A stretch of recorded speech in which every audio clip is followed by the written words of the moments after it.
طبیب سیرایتشناس شادروز سنگینов طبق تقاضای وظیفه با بیماران گرفتار کرونا ویروسی نو کووید 19 مدام در ارتباط است. اگرچه یک ماه دراز از اهل عائله دور بودند، دوام 6-8 ساعت در هوای گرم داخل لباس مخصوص محافظتی قرار داشتن برای پزشک چندان آسان نباشد هم او میگوید که برایش لحظه های از همه دشوار این شنیدن شکایت بیماران از بیمه‌داری و نفس تنگی است.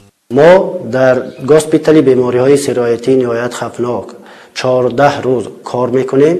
بعد از آن 14 روز در منطقه استراحتی استراحت میکنیم.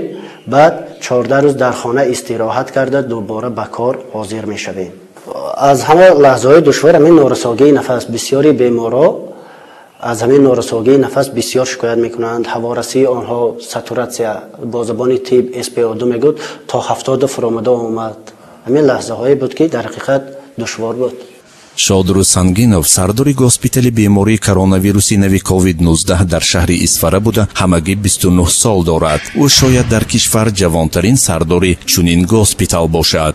سال 2015 دانشگاه دولتی طبی تاجیکستان به نام ابوعلی ابن سینا را ختم نموده.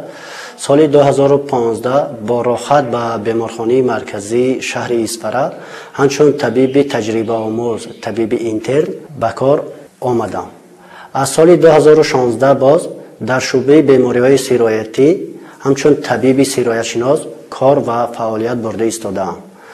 از روزی که در جهان و علل خصوص در تاجیکستان مبارزه بر ضد بیماری کرونا ویروس کووید 19 شروع شد، ما 6 نفر دکتری سرایتشناس، 2 نفر دکتری احیاگر و 6 نفر طبیبان امراض داخله با 3 گروه کاری بر ضد این بیماری مبارزه برده ایستاده ایم. سردختوری بیمارخانه مرکزی شهر اسفره طیب‌الدین محمدov میگوید که باوری به متخصصان جوان و مسئولیت سرداری و اعضای ستاد گوسپیتال بیماری کرونا ویروسی کووید 19 را به عهده آنها واگذار نمودن ثمره خوب میدهد.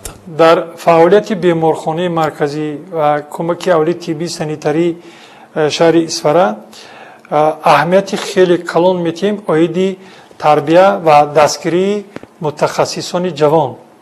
در حقیقت در هم شعبه سرایتی کلان سالان و هم شعبه سرایتی خردسالان یک چند نفر متخصصان جوانی که ما دستگیری کرده ایستادیم با راهبری سرداری ستاد گوسپیتال سنگینov شادروز خیلی موفقانه کار نمودند.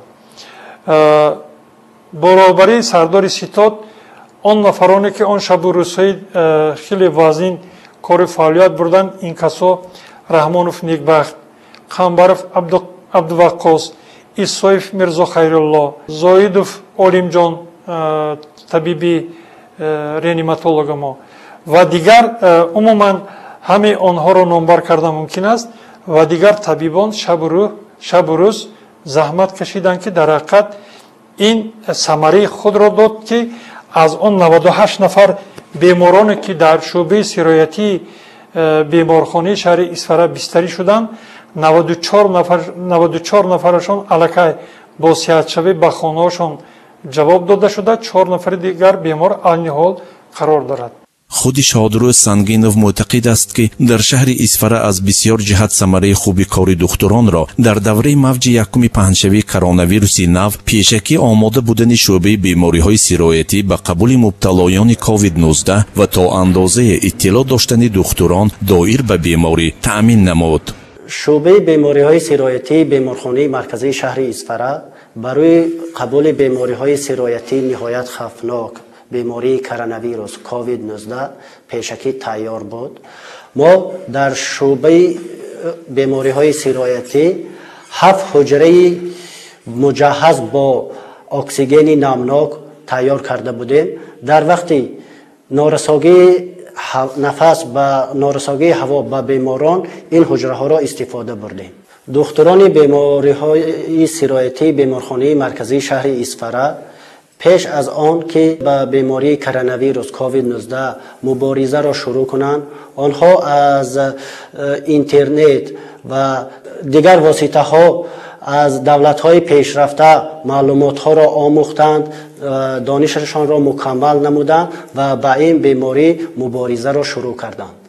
шодрӯз сангинов мегӯяд ки ҳанӯз мубориза бо коронавируси нави COVID-19 ба анҷом нарасидааст ва дар чунин шароит таҷрибаи андӯхтаи 6 нафар духтури сироятшинос, 2 нафар духтури эҳёгар, 6 нафар духтури амрози дохила, 34 ҳамшираи тиб ва 22 нафар ҳамширагони хурди тиб дар госпитали бемории коронавируси нави COVID-19 пурарзиш мебошад.